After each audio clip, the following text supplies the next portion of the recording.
할렐루야. 네, 반갑습니다. 그 말씀에 앞서서 한 가지 좀 같이 공유했으면 하는 그런 내용은 지난 4월 20일이 장애인의 날이었습니다. 이거는 이제 나라에서 정한 그런 이제 공식 기념일인데요. 4월 20일 장애인의 날을 맞이해서 이제 한국 이제 교회 많은 교회들이 장애인의 날을 전후해서 장애 주일 또는 장애 주간으로 이제 정해놓고 교회 내에 장애인 인식 개선 또는 장애 인식 개선 교육을 위해서 이렇게 많은 애를 쓰고 있습니다. 몰트만이라고 하는 독일의 유명한 신학자가 있는데요. 이제 이분이 뭐라고 얘기했냐면 장애인이 없는 교회는 장애 교회다라는 이야기를 했어요. 그러니까 이제 교회에 우리 일상생활, 우리 삶의 현장에서 우리 주변에 장애인이 있듯이 그 교회에 장애인이 있는 것이 너무나 자연스러운 것이고, 이제 장애인들이 교회 안에서 신앙생활을 이렇게 좀 쉽게 할 수 있도록 하는 것이 또 교회의 중요한 역할이다라는 그런 이야기를 했습니다. 그 장애인이 없는 교회는 장애교회다 이제 이렇게 얘기를 했는데, 제가 조심스럽게 좀 뭐 이런 말씀을 드립니다. 제 아들이 장애인이에요. 그래서 이제 우리 아들이 여기서 함께 예배드리고 또 교인이 되어 주님의 몸된 교회의 지체로서 이렇게 함께 신앙생활함으로 우리 미사 목민교회가 건강한 교회, 건강한 교회, 그 주님 보시기에 문제가 없는 교회 된 줄로 믿습니다. 네. 그 하나님의 마음은 장애인과 같이 지극히 작은 자에게 향해져 있음을 우리가 기억하고, 꼭 장애인의 날, 장애주간이 아니더라도 우리가 장애인들을 함께 신앙생활을 하기 위해서 좀 우리의 마음의 문을 넓히는 포용적 신앙생활을 하는 것이 필요하지 않을까라는 생각을 해보게 됩니다. 자, 오늘 마가복음 5장 25절부터 34절까지 말씀을 읽어보았습니다. 성경의 복음서를 읽어보면 예수님을 만나 치유의 기적을 경험한 사람들의 이야기를 여러 군데에서 볼 수가 있지요. 이 치유의 기적을 경험한 사람들은 이제 몇 가지 유형으로 분류할 수 있을 것 같습니다. 첫 번째는 예수님을 자기 발로 직접 찾아온 사람들입니다. 니고데모, 또 백부장, 회당장 야이로와 같은 사람들이죠. 이들은 예수님 앞에 직접 나아갈 수 있는 건강과 또 사회적 신분, 그러니까 다른 사람 앞에 나서기에 부끄러움이 없는 그런 사람들이었습니다. 둘째는 신체적인 장애 또는 사회적 편견으로 인해서 도저히 예수님께 나올 수 없었던 사람들로서 이들은 몰래 예수님께 다가가지요.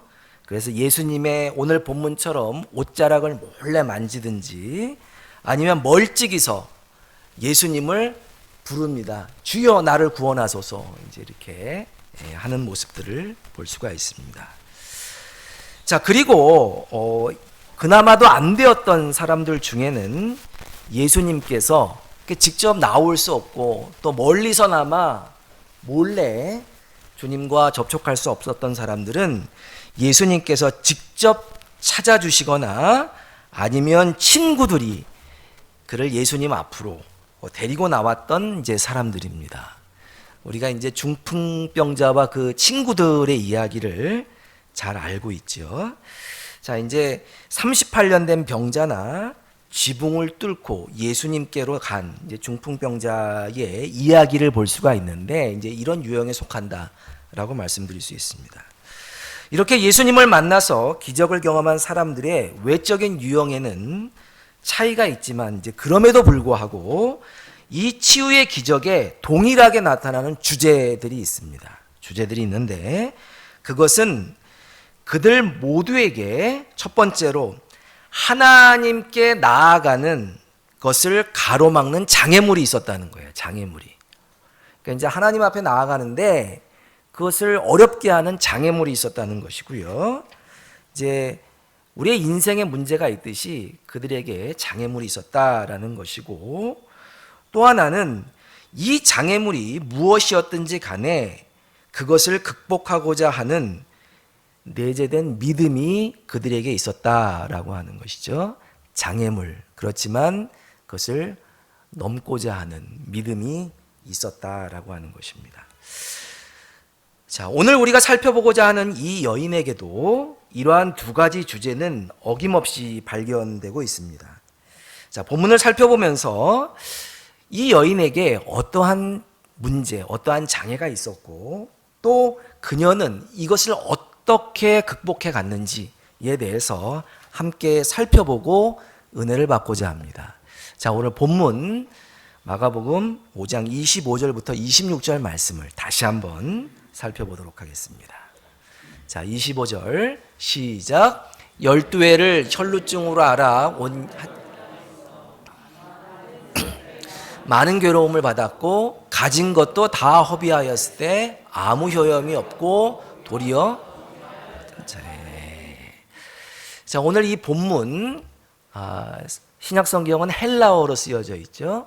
이 헬라어 그리스어 본문을 읽어보면 이제 그리고라고 하는 뜻을 가지고 있는 이 접속사가 있어요. 영어로 and 같은 그런 접속사 카이가 있는데 헬라어 카이가 계속 반복해서 나오고 있는 것을 볼 수가 있어요. 그리고 카이 이런 식으로 계속 나오고 있는 것을 볼 수가 있습니다. 자, 왜 이런 표현을 쓰고 있느냐? 이 여인이 가지고 있는 지금 상황이 너무 안 좋은 거예요.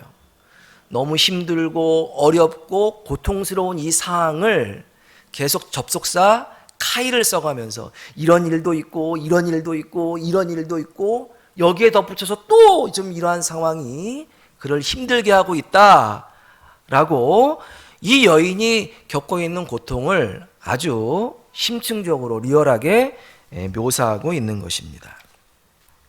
이 여인에게는 심각한 병이 있었는데 그것은 혈루병입니다. 혈루병.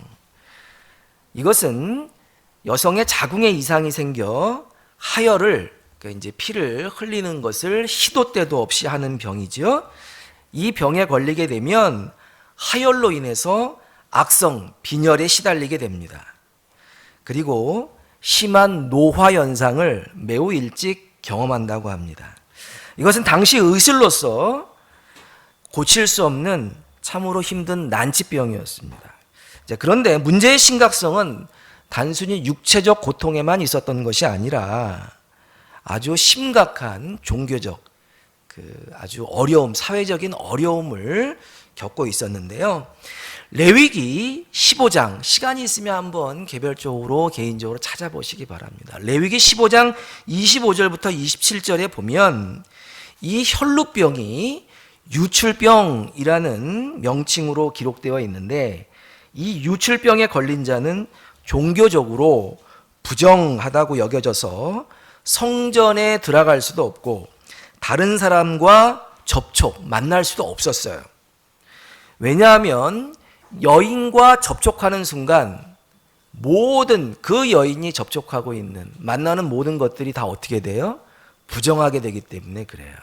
나중에 다시 한번 말씀드리겠지만 구약 이스라엘 사람들은 레위기 이 말씀에 의거해서 정한 것과 부정한 것을 이제 구분해 놓지요. 정한 것과 부정한 것을 이분법적으로 명확하게 구분을 합니다.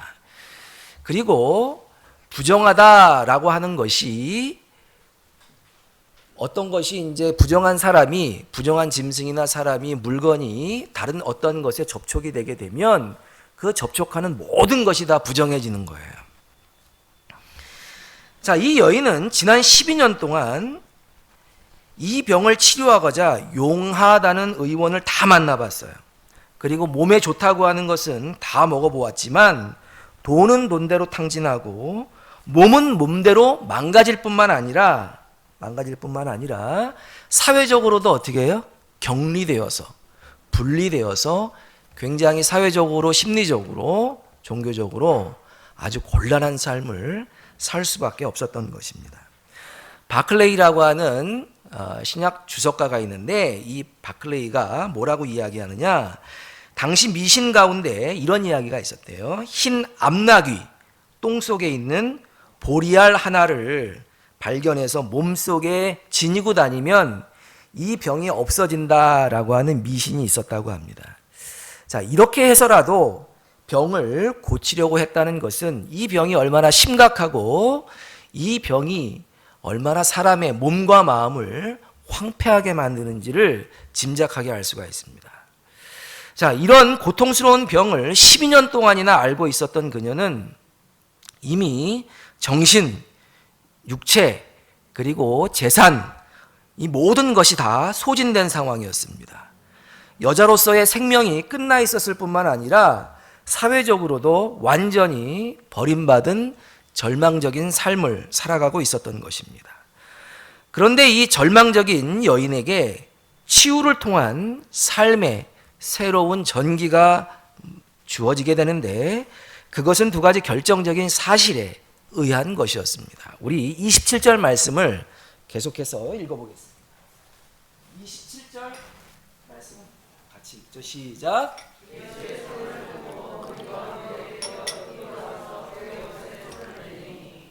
자, 여기서 매우 중요한 동사 두 개가 나오죠. 동사 두 개가 나오는데, 하나는 듣다예요. 소문을 듣고 할 때 이제 듣다라고 하는 거고, 또 다른 하나는 대다라고 하는 동사입니다. 그의 옷에 손을 대니라고 말씀하고 있죠. 대다. 자, 이 여인은 듣고 다가가서 대는 이 사건으로 말미암아 새로운 인생을 살아가게 되는 것입니다. 자, 그렇다면 첫 번째로 이 여인이 도대체 무엇을 들었는가 우리가 주목할 필요가 있습니다. 그것은 예수에 대한 뭐예요? 소문을 들었다. 예수에 대한 소문을 들었다고 본문은 말씀하고 있습니다. 자, 예수에 대한 소문, 오늘 우리의 표현대로 하면 복음이겠죠. 이제 복음을 들은 것입니다. 갈릴리에 예수라고 하는 젊은 청년이 있는데, 이제 선생이 있는데, 그분에게로 가면 시각장애인이 눈을 뜨고 지체장애인들이 걷지 못하던 사람들이 걸음을 다시 걷게 되고, 죽은 자도 심지어 어떻게 해요? 살아나더라 라고 하는 소문, 예수에 관한 기쁜 소식, 소문을 듣고 그 여인이 새로운 어떤 일을 벌일 수 있는 용기를 얻게 되었다라고 하는 것입니다. 자신의 힘으로는 더 이상 아무것도 할 수 없었던 그녀에게 예수에 대한 소문을 들은 것은 마지막 희망과도 같은 것이었습니다. 예수에 대한 소문은 그녀의 마음속에, 그래, 예수에게로 가면 나의 이 질병도 고침받을 수 있을 거야 라고 하는 믿음이 그 마음속에 싹 틔우게 하였다라고 하는 것입니다. 로마서 10장 17절 말씀에 보면 믿음은 어디에서 나요? 믿음은 들음에서 난다. 그리고 그 들음은 하나님의 말씀에서 말미암느니라 라고 말씀하고 있습니다. 그 믿음은 들음에서 나는 거예요. 정말 예수에 대한 소문을 들은 이 여인은 예수의 옷에 내가 손만 대도 날 수 있다라고 하는 믿음이 그 안에서 어떻게 해요? 나타나기 시작한 것입니다. 들음으로 말미암아 믿음이 발생하게 되었다라고 하는 것입니다. 자, 좋아요. 여기까지는 좋은데, 그러면 다음 문제가 있습니다. 문제는 이 여인이 군중들 속에 계시는 예수님께 나아갈 수 있는 처지가 못 된다는 것이었습니다. 만약에 예수님이 계시는 군중 속으로 들어갔다가 군중들 중에 자신의 처지, 이 여인이 혈루병으로 지금 고생을 하고 있다라고 하는 사실을 아는 사람을 만난다고 한다면 어떤 일이 벌어질까요? 한동안 우리가 그 코로나19로 인해서 많은 괴로움을 받았죠. 고통을 받았습니다. 누가 코로나에 걸렸다 그러면 역학조서관이 나타나서 어떻게 해요? 그 사람의 동선을 다 파악해가지고 그냥 그 사람의 일상 뭐 일거수일투족을 다 조사해서 그 주변에 접촉했던 사람들을 격리시키고 검사받게 하고 하는 것을 우리가 경험하지 않았습니까? 자, 그런데 이 여인을 만난 사람들, 이 여인의 곁에 있었던 사람들은 다 뭐예요? 그 당시에 격리 대상이에요. 그냥 단순히 격리만 되는 게 아니라 일정 기간 동안 한 14일 동안 그냥 뭐예요? 사회생활을 할 수가 없는 거예요. 다 부정한 사람이 되어버리기 때문에 그러하다라고 하는 거예요. 이 여인은 군중 속으로 몰래 들어갔다가 사람들에게 들키기만 하면 이 수많은 군중들을 한꺼번에 다 부정하게 했다라고 하는 죄명으로 돌에 맞아 죽을 수도 있는 그러한 상황이었습니다. 그러나 이 여인에게는 지금 다른 대안이 있어요, 없어요? 다른 대안이 없었다는 것이죠. 병으로 고생하다 죽든지 아니면 사람들의 돌에 맞아 매에 맞아 죽든지 어차피 비참하게 끝날 인생 한번 애나 쓰다가 죽어보자. 뭐 이판사판이라고 하죠. 자, 한번 해보자라는 심정으로 어떻게 해요? 대안이 없었기 때문에 군중 속으로 지금 들어가게 된 것입니다. 우리들의 신앙생활도 마찬가지인 것 같아요. 여러 가지 대안이 있으면 믿음이 역사할 수 있는 여지가 안 생기는 것 같습니다. 이거 아니면 안 될 것 같은 절박한 상황, 히든 카드가 없는 그러한 상황, 다른 인간적인 대안이 완전히 사라진 상황 속에서 믿음은 역사하지 않는가 믿습니까? 네, 절망하지 마시기를 주님의 이름으로 축원합니다. 자, 이 여인은 정말 죽기 아니면 까무러치기의 심정으로 예수님께로 다가가 그의 옷자락에 손을 대었습니다. 자, 그런데 여기서 우리가 함께 생각해 봐야 될 것이 있습니다. 지금 여인이 주님의 옷에 손을 대었는데 그 당시에 예수님의 옷에 손을 댄 사람이 이 여인 혼자뿐이었겠는가? 이제 그렇지 않았을 것입니다. 우리 31절 말씀을 계속해서 읽어보겠습니다. 시작.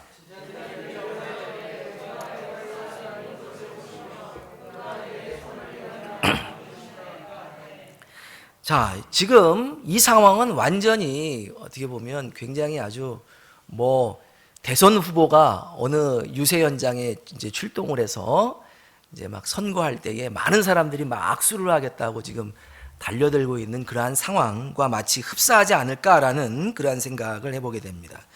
당시 예수님은 스타였어요. 엄청난 스타였습니다. 많은 사람들이 예수님을 애워싸고 있었고 서로 예수님을 한번 만져보겠다고 악수 한번 해보겠다고 아주 난리가 났던 그러한 상황입니다. 어떤 사람은 호기심에, 어떤 사람은 인기인을 대하는 심정으로, 또 어떤 사람은 사람이 워낙 많으니까 어떻게 해요? 나도 모르게 떠밀려서 예수님을 손을 대고 또 접촉을 하고 또 만지는 여러 가지 형태의 접촉이 있었을 것입니다. 수많은 접촉이 터치가 있었지만 근본적으로 이런 것과 다른 아주 의미심장한 의미가 담긴 예사로운 터치가 있었고 예수님은 이 터치를 즉각적으로 느끼신 거예요. 수많은 접촉이 있었어요. 수많은 터치가 있었어요. 그런데 그러한 수많은 터치에 반응하지 아니하시던 예수님께서 한 여인의 믿음이 담긴 의미심장한 터치를 어떻게 하셨다는 거예요? 주목하셨다는 것입니다. 자, 이 여인의 터치는 다른 사람의 터치와 도대체 무엇이 달랐다는 말인가? 자, 이 여인의 터치에는 뭐가 있었어요? 뭐가 있었습니까? 믿음이 있었습니다. 할렐루야. 예, 믿음이 있었어요.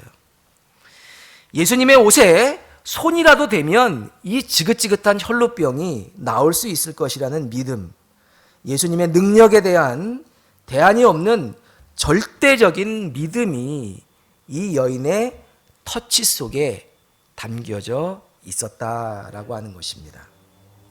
이 믿음의 터치가 이루어지는 순간 주님 안에 있었던 능력이 그 믿음의 통로를 타고 이 여인에게 어떻게 한 거예요? 흘러 들어간 것이다. 여러분, 오늘 이 예배 현장에도 많은 사람들이 나와서, 또 주일이 되면 수많은 사람들이 나와서 하나님 앞에 예배를 드리죠. 이 예배 현장, 그리고 예배 속에서의 수많은 만남 중에서도 주님께서 그 만남 중에 의미심장하게 여기는 만남, 터치가 있는 줄로 믿습니다. 그것은 빈 마음이 아니라 마음속에 주님을 향한 갈망, 믿음을 가지고 나아오는 만남을 주님께서 원하시고, 그러한 만남을 통해 하나님께서 하나님의 역사를 이루어 가신다라고 하는 것입니다. 자, 저는 이런 역사가 오늘날에도 동일하게 일어날 수 있다라고 믿습니다. 인생의 불안, 허무, 질병 속에 살고 있었던 사람이라 할지라도 예수님 앞에 나와 자신의 믿음을 고백하면 불안이 물러가고, 염려가 물러가고, 허무가 물러가고, 질병이 치유되는 역사가 있을 줄로 믿습니다. 그냥 아무 생각 없이 앉아있는 것이 아니라 무엇을 가지고? 믿음을 가지고 주를 찾을 때에 이런 역사가 나타난다라고 하는 것입니다. 자, 치유의 궤적을 이 여인이 경험했지요. 자, 정말 지긋지긋한 이 질병이 지금 갑자기 깨끗해졌어요. 이 치유의 기적을 경험했음에도 불구하고 여인에게는 여전히 두려움이 있었습니다. 그 두려움은 무엇 때문이었는가? 우리 33절 말씀을 계속해서 읽어보겠습니다. 33절 시작. 여자가 자기에게 이루어진 일을 알고.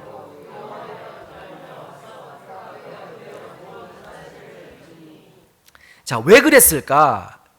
자신의 신분 그리고 처지로 보았을 때 지금 예수님이 뭐 할 것 같아요? 혼내실 것 같아요. 야단치실 것 같으니까 일단 자기가 은혜는 받았는데 예수님이 야, 왜 자꾸 만져? 이래가지고 혼을 내실 것 같은 두려움이 그 마음속에 있었던 것 같아요. 그런데 예수님은 이 여인을 바라보시며 이렇게 말씀하십니다. 마음속 굉장한 두려움이 있었어요. 근데 그 두려움 가운데 있는 여인에게 34절 이렇게 말씀하십니다. 34절 같이 읽겠습니다. 시작. 예수께서 이르시되 딸아, 내 믿음이 너를 구원하였으니 평안히 가라. 내 병에서. 네. 자, 오늘 이 말씀을 보면 예수님께서 두려움에 떨고 있는 이 여인을 향해 여인을 안심시키는 것을 볼 수가 있어요. 평안을 선포하고 있는 것을 볼 수가 있습니다. 자, 예수님께서 이렇게 말씀하시는 것은 완전히 병이 치료되었을 때에 성전에서 제사장이 선언하는 말과 매우 유사합니다. 자, 구약 이스라엘 백성들에게 어떤 질병이 있었어요. 부정케 되었어요. 자, 그러면 그 일정 정도 치료의 시간을 겪은 후에 제사장에게 자기의 몸을 보이죠. 그래서 그 자기가 겪고 있는 그 병이 완전히 나았다라고 하는 최종적인 선언을 누구로부터 받아요? 제사장으로부터 받아야 다시 공동체 안에 들어와서, 회중 안에 들어와서 일상의 생활이 가능하게 되었습니다. 그게 이제 이스라엘의 전통이에요. 자, 그런데 예수님께서 지금 이 여인에게 34절의 말씀을 하고 있죠. 내 믿음이 너를 구원하였으니 평안히 가라. 내 병에서 놓여 건강할지어다. 강할지어다. 이제 그렇게 말씀하고 있어요. 이게 제사장이 하는 이야기와 매우 유사성을 띠고 있는데, 자, 이렇게 말씀하심으로 육체적 질병을 치유했을 뿐만 아니라 영혼을 구원하시고 또 이 여인이 정상적인 사회생활이 가능하도록 어떻게 해요? 지금 그 여인을 사회적으로도 치유하고 있다라고 하는 것을 알 수가 있다는 것입니다.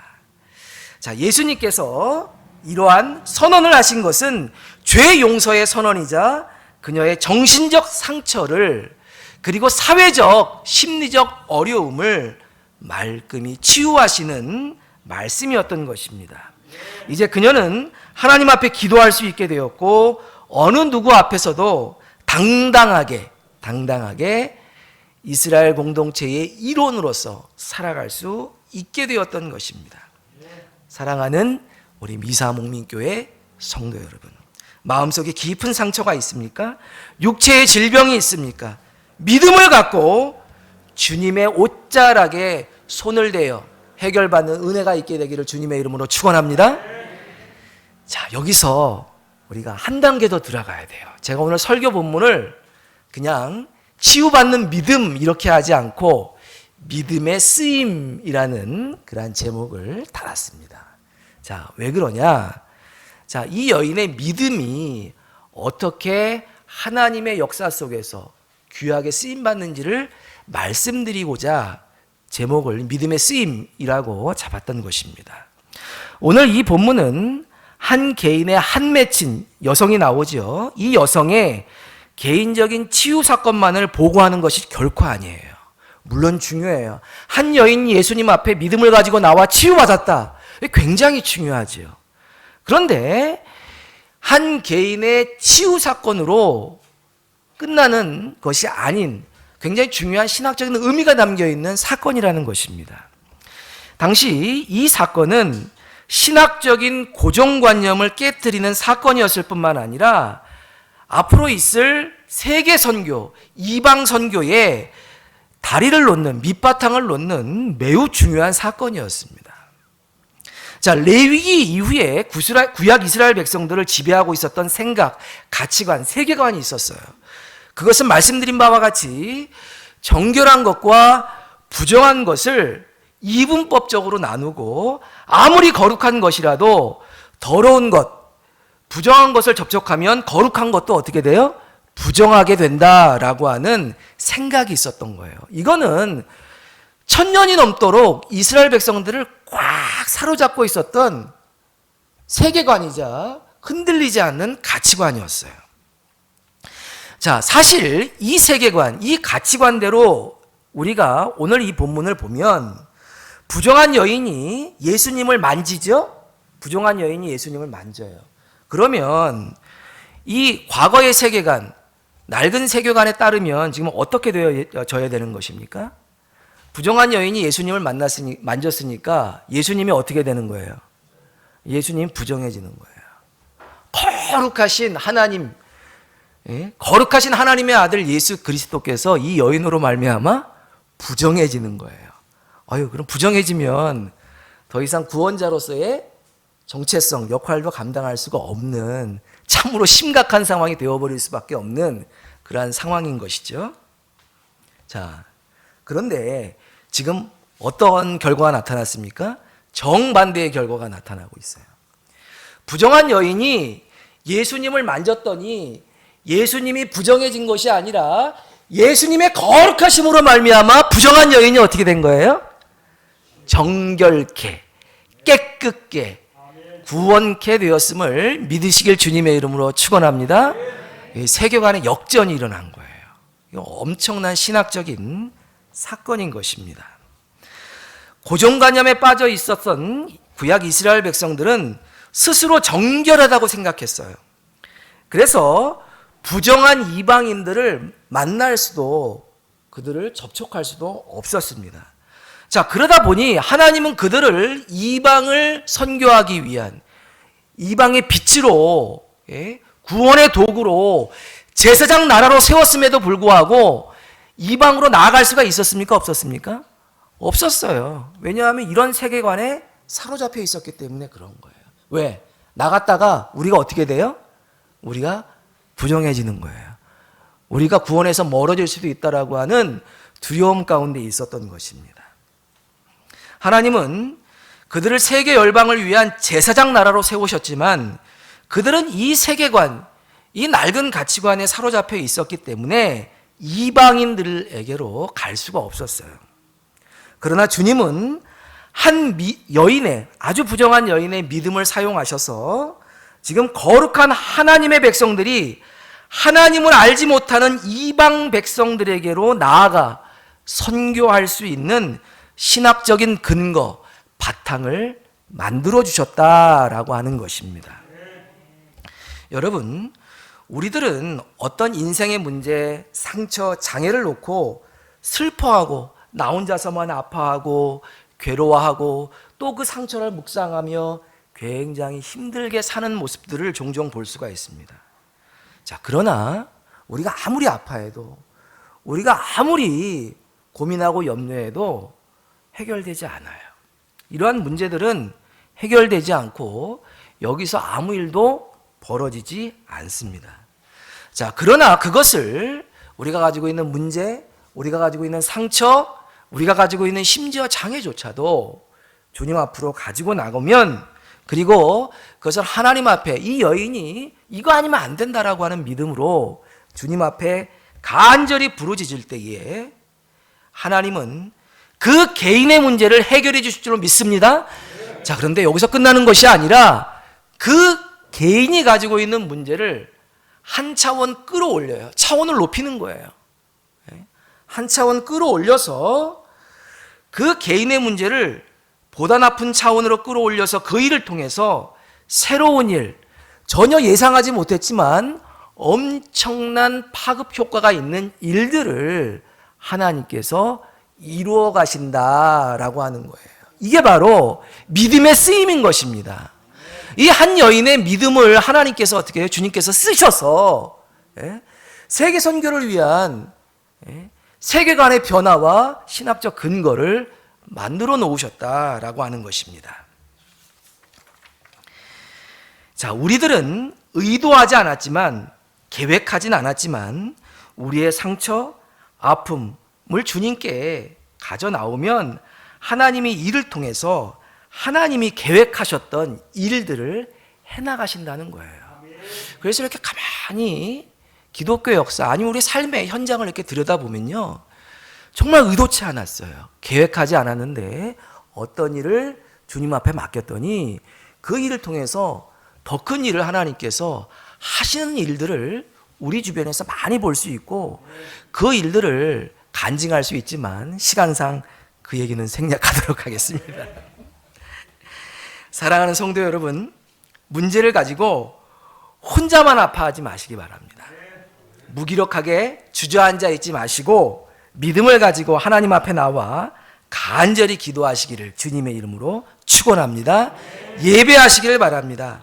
그러하면 하나님께서 치유하시고, 또 하나님은 우리의 객관적인 문제를 끌어올리셔서, 우리의 개인적인 문제를 끌어올리셔서 많은 사람들의 문제를 해결하는 데에 사용하셔서 하나님의 나라를 확장해 가실 줄로 믿습니다. 기도하겠습니다.